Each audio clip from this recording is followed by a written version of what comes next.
नमस्कार साथियों, आज एक महत्वपूर्ण दिन है और मनमोहन सिंह जी के बारे में कहा जाता था कि जब वो बोलते हैं तो पूरा विश्व सुनता है। हमारे साथ पी चिदम्बरम साहब हैं। जब चिदम्बरम साहब बोलते थे तो मनमोहन सिंह जी भी सुनते थे और हम सब तो सुनते ही थे, पूरा देश, पूरा विश्व सुनता था। आज के बजट पर पहले श्री पी चिदम्बरम अपना वक्तव्य अंग्रेजी में रखेंगे और उसे फिर हिंदी में प्रोफेसर गौरव वल्लभ आपके सामने रखेंगे। ज्यादा समय नहीं लेते हुए Shri P Chidambaram.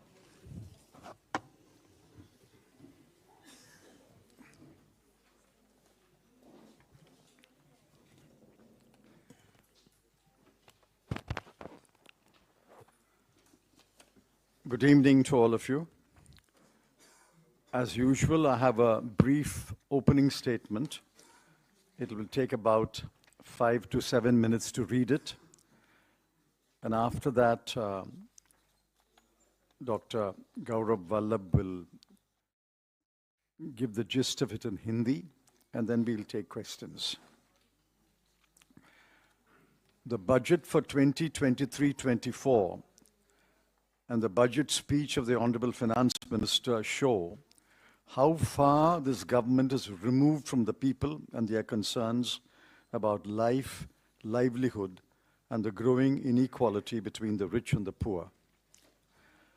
Let me begin by pointing out with regret that the FM has not mentioned the words unemployment, poverty, inequality, or equity anywhere in her speech. Mercifully, she has mentioned the word poor twice in her speech. I'm sure the people of India will take note of who are in the concerns of the government and who are not. Let me turn to the numbers.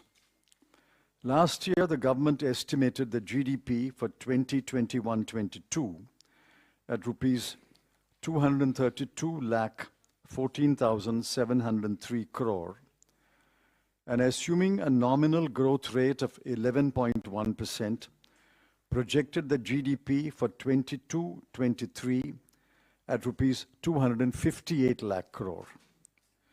The GDP for 21-22 has since been revised upward to rupees 236 lakh 64,637 crore.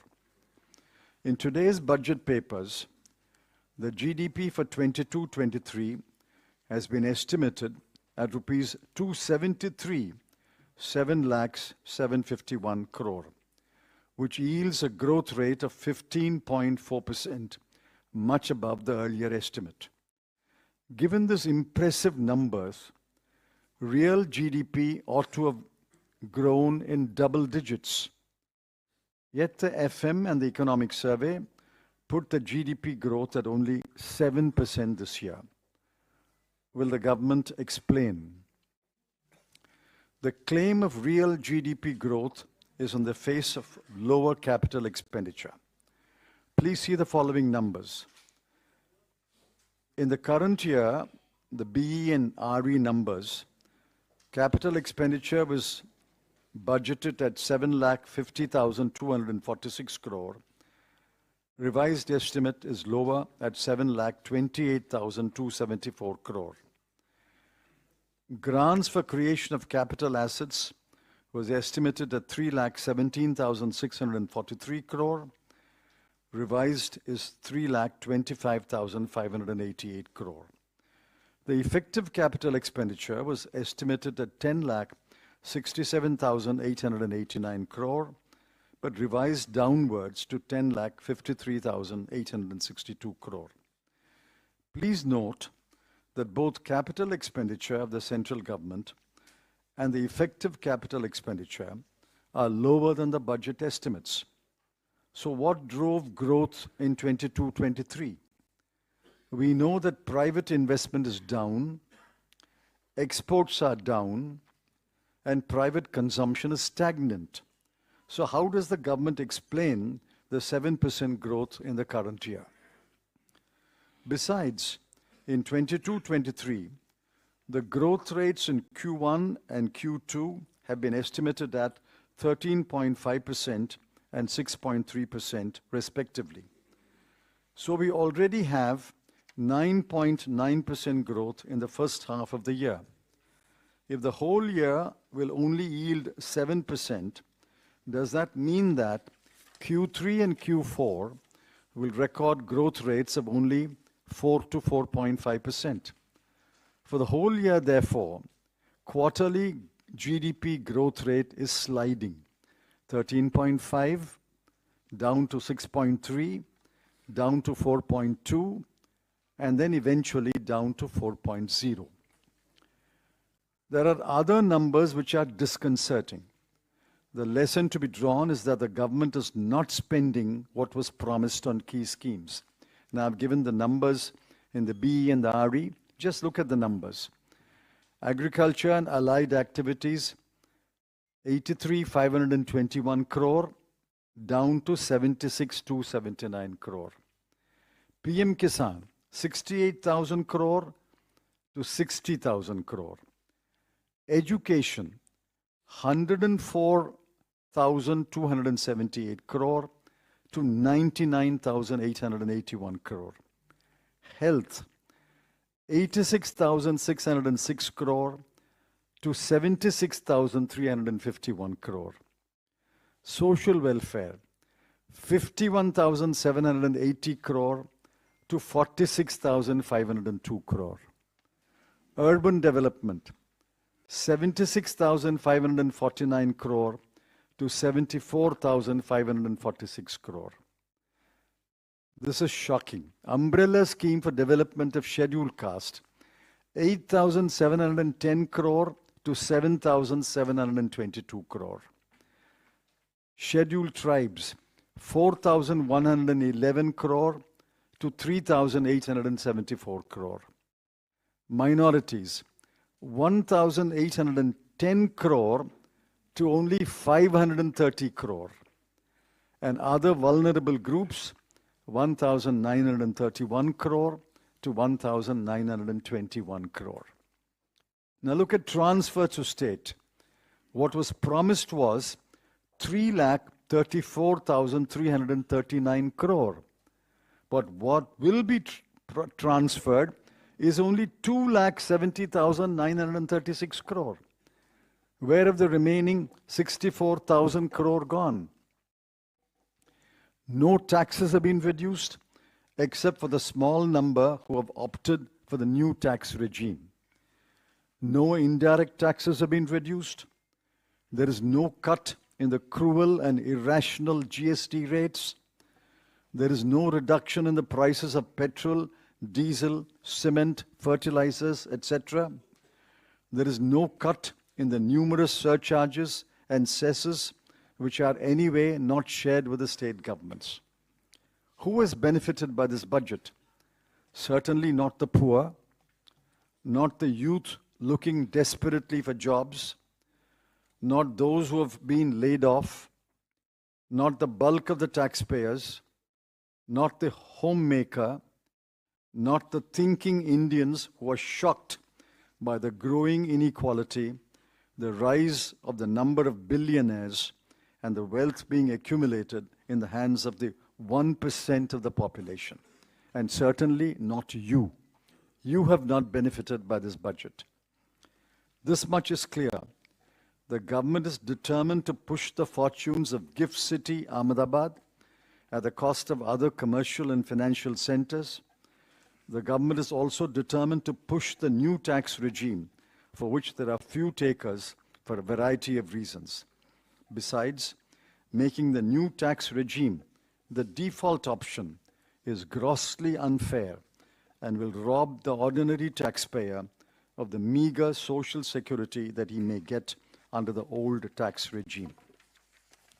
The Economic Survey listed all the headwinds that the world and India will face, but did not offer any solutions to face these headwinds. The budget speech did not even acknowledge the headwinds. The government is living in its own imaginary world. Three stark facts are acknowledged the world over. One, world growth and world trade will slow down significantly in 2023. For India, it will be 2023-24. 2, many advanced economies will go into a recession. 3, the global security situation, thanks to the Ukraine war and other brewing conflicts, will deteriorate. If all 3 materialized, what will the government do? What kind of burdens will that place on the people who are suffering owing to inflation and unemployment? There were no answers provided either in the economic survey or in the budget speech. This is a callous budget that has betrayed the hopes of the vast majority of the people.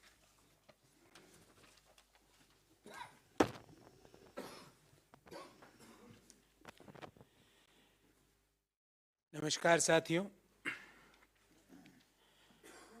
2023-24 का जो आम budget वित्त मंत्री जी ने प्रस्तुत किया, वह ऐसा बजट था जो भारत की आर्थिक समस्याएं जो हैं उसमें इस बजट में उन समस्याओं का कोई निवारण या उन समस्याओं को इंगित तक नहीं किया गया। आप सब लोगों को जान के ताज्जुब होगा कि पूरे बजट में बेरोजगारी, गरीबी, आर्थिक असमानता शब्द का प्रयोग तक नहीं किया गया। पुअर, गरीब का शब्द का प्रयोग भी मात्र 2 दफा पूरे बजट भाषण में वित्त मंत्री जी ने किया। इससे ये समझ में आ जाता है कि ये आम बजट किसके लिए बनाया गया था और इसका फोकस कौन था। सबसे पहले हम कुछ नंबर्स की बात करेंगे। 2021-22 में देश की जीडीपी 232,14,703 करोड़ वित्त मंत्री जी ने बताई थी और ये भी बताया कि नॉमिनल ग्रोथ 11.1% रहने की उम्मीद है। उसके अनुसार 22-23 की जीडीपी 258 लाख करोड़ रुपया होनी चाहिए थी, पर 2021-22 की जीडीपी को फिर रिवाइज किया गया। जो पहले 232.14 लाख करोड़ बताई गई, उसको 236.64 लाख करोड़ रुपया उसको रिवाइज किया गया। आज के बजट भाषण में जो मौजूदा वित्तीय वर्ष है 2022-23, इसकी जीडीपी 273 लाख करोड़ बताई। अर्थात अगर हम इसका विश्लेषण करें तो नॉमिनल जीडीपी में ग्रोथ होता है 15.4%।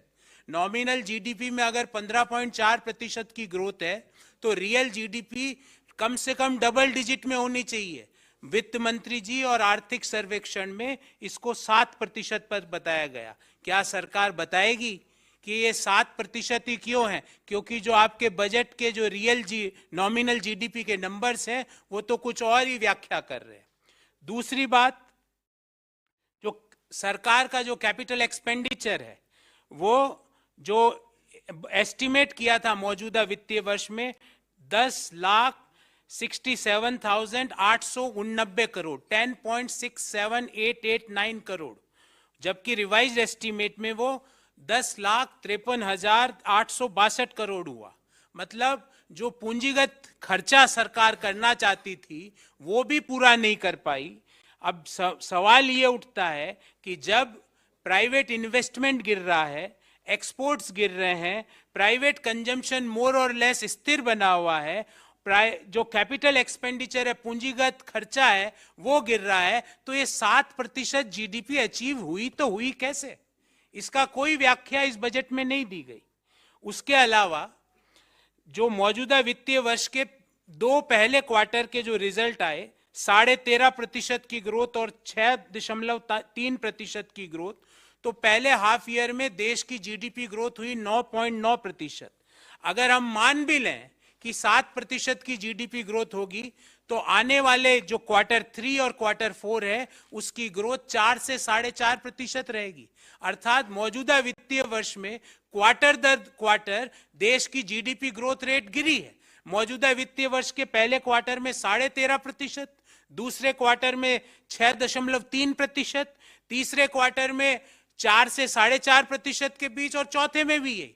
तो देश क्वार्टर दर क्वार्टर मौजूदा वित्तीय वर्ष में जीडीपी ग्रोथ गिरी है।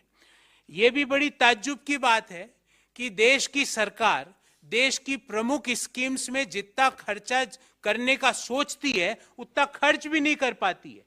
कुछ उदाहरण आपके सामने रखता हूं।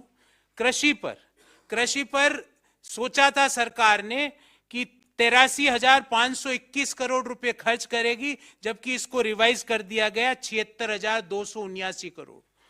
पीएम किसान पर 68,000 करोड़ रुपया खर्च करने का बजटरी एस्टीमेट था, जबकि वास्तविक खर्च हुआ 60,000 करोड़। एजुकेशन पर शिक्षा 1,04,278 करोड़ रुपए खर्च करने का बजटरी एस्टीमेट था, खर्च किया मात्र 99,881 करोड़। हेल्थ पर 86,606 करोड़ की जगह 76,351 करोड़। सामाजिक वेलफेयर पे 51,780 की जगह 46,502 करोड़। शहरी विकास पर 76,549 करोड़ की जगह 74,546 crore. Development for the SC community पे 8,710 करोड़ खर्च करने का सोचा था और खर्च किया मात्र 7,722 करोड़। शेड्यूल ट्राइब्स के विकास पर सोचा था 4,111 करोड़ रुपए खर्च करेगी सरकार, खर्च किया मात्र 3,874। माइनॉरिटीज के डेवलपमेंट पे बजटरी एलोकेशन किया गया था 1,810 और खर्च किया मात्र 530 करोड़ रुपया। और जो वल्नरेबल ग्रुप्स है उनसे सोचा 1,931 करोड़ रुपया खर्च करने का बजटरी एस्टीमेट था, इसको रिवाइज करके कर दिया 1,821 करोड़। और तो और आप सब लोगों को जान के ताज्जुब होगा कि राज्यों को जो केंद्र सरकार की ओर से जो डिवोल्यूशन के जो पैसा मिलता है उसमें 3,34,339 करोड़ रुपया देने का उनको ट्रांसफर का बजटरी एस्टीमेट था और दिया मात्र 2,70,936 करोड़। अर्थात ये 64,000 करोड़ रुपया राज्यों का जो हक था उनको नहीं मिला। अब करों की बात करते हैं। कोई मेजर करों में कटौती नहीं की गई, सिवाय जो न्यू टैक्स रिजीम में जो लोग ऑप्ट करते हैं उनमें छोटा सा मार्जिनल फेरबदल किया गया। जो इनडायरेक्ट टैक्सेज है उसमें कोई कटौती नहीं की गई।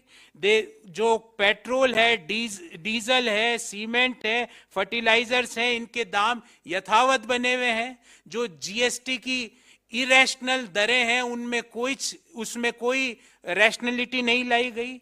और तो और जो केंद्र सरकार बहुत सारे सेसेस इकट्ठे करती है, और ध्यान रहे सेस का पैसा राज्यों को नहीं मिलता है, वो सीधा केंद्र सरकार के पास जाता है। उन सेसेस में भी सरचार्जेस में भी किसी तरह की कोई कटौती नहीं की गई। तो सवाल ये उठता है कि ये बजट से किसका फायदा हुआ। एक बात तो सत्य है कि इससे गरीब लोगों का कोई फायदा नहीं हुआ।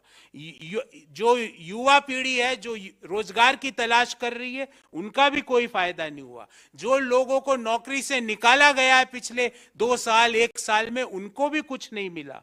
जो टैक्स पेयर्स है जो कि समय पर कर देते हैं उनको भी कोई बड़ा रिलीफ नहीं मिला। जो माताएं बहनें गृहिणियां हैं उनको भी किसी तरह का फायदा नहीं हुआ। और तो और वह हर एक व्यक्ति जो भारत के बारे में सोचता है उनको भी आज के बजट से सिर्फ और सिर्फ निराशा और हताशा हाथ में लगी। ये बजट मुख्य रूप से उन लोगों के लिए इंगित किया गया था जिनके पास देश की अधिकांश वेल्थ है। और जो रिपोर्टें आई है ऑक्सफैम की रिपोर्ट या और जो इनइक्वालिटी रिपोर्ट है, आपको पता होगा कि 1% भारतीयों के पास देश की कितनी कुल संपत्ति है। हाँ, एक चीज बड़ी स्पष्टता से इस बजट में बाहर निकल के आई कि ये बजट अहमदाबाद की गिफ्ट सिटी को जरूर फोकस करना चाहता है और उसको एक मेजर बिजनेस हब के रूप में डेवलप करना चाहता है, फाइनेंशियल सेंटर के रूप में डेवलप करना चाहता है, वाणिज्यिक सेंटर के रूप में डेवलप करना चाहता है। हाँ, जो नए टैक्स रिजीम में जो करदाता कर देते हैं उनको कुछ फायदा मिला, पर यह करके सरकार ये कहना चाह रही है कि जो लोग पुराने कर टैक्स रिजीम में के तहत टैक्स दे रहे हैं, क्योंकि वो वहां पे उनको एग्जम्पशन का फायदा मिलता है, तो सरकार इनडायरेक्टली ये कहना चाहती है कि आप एग्जम्पशंस में इन्वेस्टमेंट मत करो, अपने आने वाले समय के लिए पैसा न मत लगाओ। आर्थिक सर्वे ने साथियों बहुत सी देश के सामने आने वाली चुनौतियों के बारे में बताया था। हमें उम्मीद थी कि वित्त मंत्री उन चुनौतियों का किस तरह सामना करेंगे, उसके बारे में विस्तार से अपने बजट भाषण में उल्लेख करेंगे। मैं 3 मुद्दे आपके सामने रखना चाहता हूं। पहला, जो 2023 का वर्ष है, इसमें दुनिया की ग्रोथ और दुनिया की ट्रेड स्लो डाउन होगी, उसका भारतीय अर्थव्यवस्था पर क्या फर्क पड़ेगा, क्या इंपैक्ट पड़ेगा, वित्त मंत्री जी इसके बारे में बिल्कुल खामोश थी।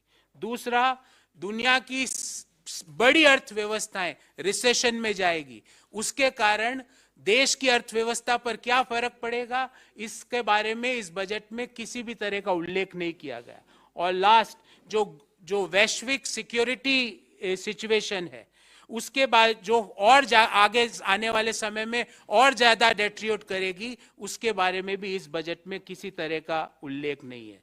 हमारा सवाल है कि जो चुनौतियां देश के सामने हैं, अगर ये सही साबित हो जाती है तो इन चुनौतियों से निपटने की सरकार की क्या तैयारी है, सरकार इनका किस तरह सामना करेगी? क्या फिर से इन चुनौतियों के पीछे छुप के हमारे को कहेगी कि भाई बेरोजगारी इसलिए है क्योंकि ये वैश्विक चुनौतियां हमारे सामने, और जो देश के लोग भारी बेरोजगारी और भयंकर महंगाई से त्रस्त है, उससे निदान दिलाने के लिए सरकार की क्या रणनीति है, क्या नीति है, वो भी हम सवाल करना चाहते हैं। ये सारे सवाल ना तो कल जो आर्थिक सर्वे प्रस्तुत हुआ उसमें इन सवालों का उत्तर दिया गया, ना वित्त मंत्री के आज के बजट भाषण में इनका उत्तर दिया गया। तो हम यही कहेंगे कि देश के अधिकांश लोगों के लिए ये बजट उनकी आकांक्षाओं, इच्छाओं और उनकी उम्मीदों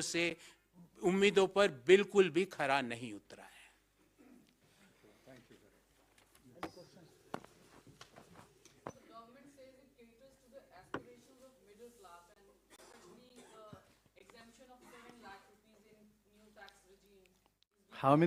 What proportion of taxpayers have moved to the new tax regime?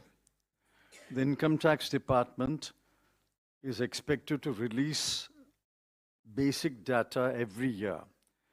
The last data that has been released is only for assessment year 2019-20. Why has the data not been released? How many people have switched over to the new tax regime? How many of you have switched over to the new tax regime? What about those who have not switched over to the new tax regime? Has there been 1 rupee benefit for them? So are you saying that's not a relief at all for the middle class as being claimed by the government? First, the government must tell us how many of the middle class taxpayers have switched over to the new tax regime. The minor relief that has been given is only for those who have switched over to the new tax regime. For those who are in the old tax regime, there is no concession at all. Considering that the world is staring at a recession and there has been a continuous fall in the GDP growth quarter by quarter in our country, do you think the targets set by the government of 6 to 6.8% are achievable? Targets are meaningless for this government. Look at the opening few paragraphs. They say nominal growth this year has been 15.4%. But they say real growth will be 7%. Now, this is beyond my capacity to understand. How can nominal growth be 15.4 and at real growth be only 7%? I mean, somebody must explain. I'll admit that we are not very well informed, but those who are well informed should explain to us. Do you expect a further fall in The GDP growth is falling. It was 13.5% in the first quarter, 6.3% in the second quarter, and according to their own number, the whole year will be 7%, Arithmetically, it works out only to another 8.2% in 2 quarters. So I've divided it into 4.2 and 4. You can divide it into 4.1 and 4.1.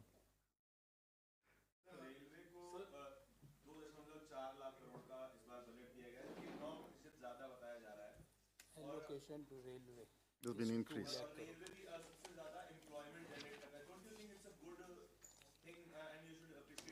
See, allocating more money for capital expenditure is good. Allocating more money for capital expenditure in railway is good. But look at the record of this government. It allocates money for capital expenditure, but spends 22,000 crore less. Will they be able to spend the additional allocation? That is the question. And how many jobs in the railways are vacant? How many exams of railways have been cancelled? So allocating money is not equal to spending the money, nor is allocating money equal to creating jobs. It's only when you actually spend the money and fill the vacancies, your objective will be achieved. Just a follow-up of the first question that Vijay asked. Do you think that by incentivizing the new tax regime, the government actually wants to move towards one system and do away with the old tax regime? You are absolutely correct. That is their intention. But there is a simpler way of doing that. Just say, after 3 years or 4 years, all exemptions will come to an end. Why are you taking this circuitous route? Simply say all exemptions will come to an end, say by 2027 or 2028, and there becomes one tax regime then. Why do you have a exemption tax regime, a no exemption tax regime, and then say it's a default option? What is all this complicated exercise? The ultimate aim of the government is that tax exemptions should be abolished. Tax exemptions give some social security to the middle class today. If tax exemptions are abolished, then there must be another mechanism by which the taxpayer gets some social security. Sir Congress के सांसद कार्तिक चिदम्बरम जो आपके बेटे भी हैं, उन्होंने तारीफ की है और उनके स्टेटमेंट की काफी चर्चा हो रही है आज, जो टैक्स में कटौती हुई है, उसकी उन्होंने तारीफ की है. उस पर आप क्या कहते हैं? What's he saying? Karthik has said good things about this budget. Appreciated the budget. The tax exemption. He's welcomed the government's move of exempting 7 lakh rupees. That is his view. I don't know if he has moved to the new tax regime. I don't know. That is his view. How is the situation of the unemployment and the income inequality in the country after seeing the budget and the overall state of the economy? Because Dr. Farooq Abdullah and other opposition leaders have said that technically there is no middle class, people have been pushed towards the poor class or towards many of them towards poverty. See, 5.6 crore people have fallen below the poverty line in the last 3 years, thanks to the pandemic and other reasons. Now, to assume that the poor will remain poor and 1% of this country will accumulate the wealth, that's an assumption which we reject as a cruel, cynical assumption. You have to reduce inequality. You have to ensure that the middle class grows. You have to ensure that more people below the poverty line go above the poverty line. Please read the Azim Premji University report. Crores of people have been pushed below the poverty line. And whatever middle class there is, you are denying any relief to that middle class unless that middle class taxpayer moves to the new tax regime. And that is a paltry relief. If you do the calculations, and that will burden this statement, you do the calculation, there is really no benefit except in the middle 2 slabs. There is really no benefit even under the new tax regime.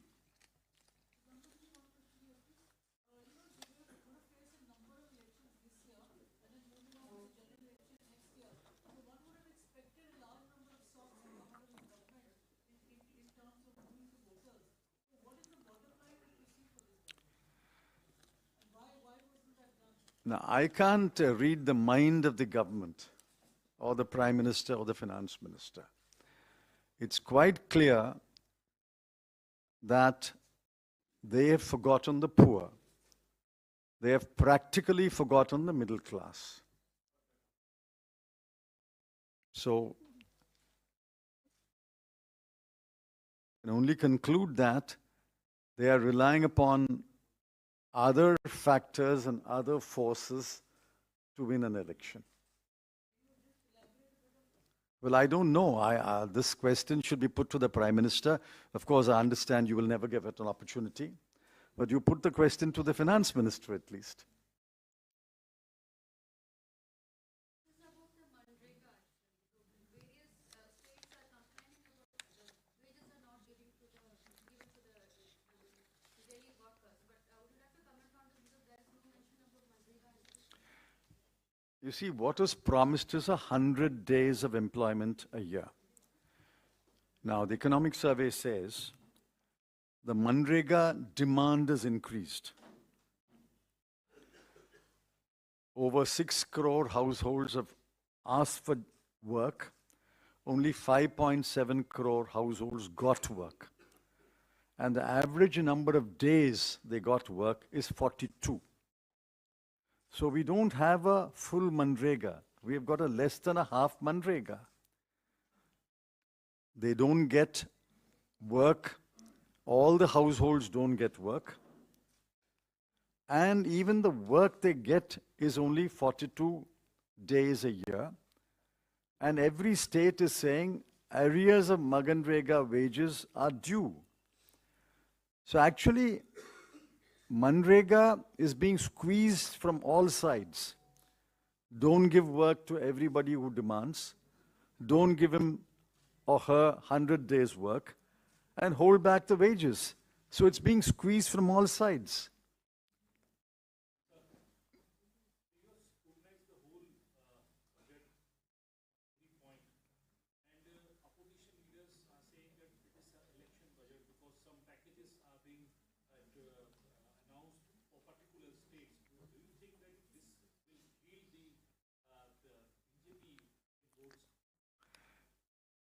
Well, I don't know what state got what.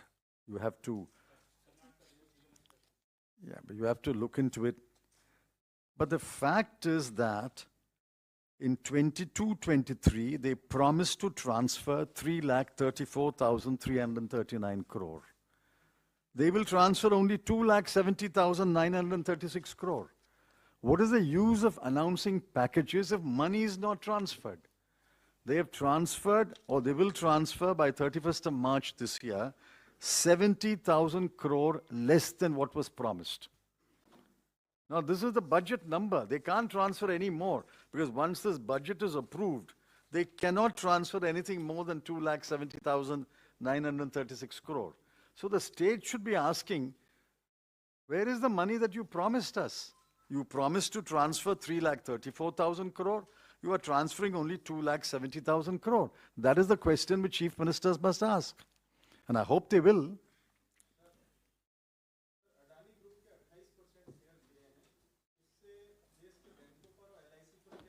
No, that is not part of the budget speech or the budget press conference. That you should ask separately. Anyway, the party has already made a statement.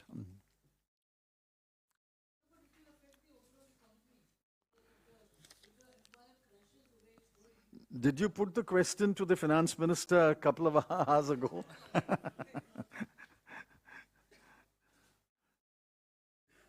other question? Okay, thank you. Thanks.